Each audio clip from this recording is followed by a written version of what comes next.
Պարոն նախագահ, դուք ժամանակին ասել եք,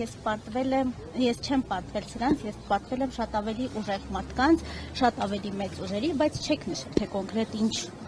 ուժերի եք պարտվել։ Նշել եմ, այդ հարցազրույցը նայեք այնտեղ նշված է։ Հնարավոր է, որ Նիկոլ Փաշինյանն էլ է պարտվել ավելի մեծ ուժերի, ոչ թե դավադրապաշտական նպատակներ է ունեցել։ Բայց ինքը երբ է պարտվել։ Արցախի հարցում եւ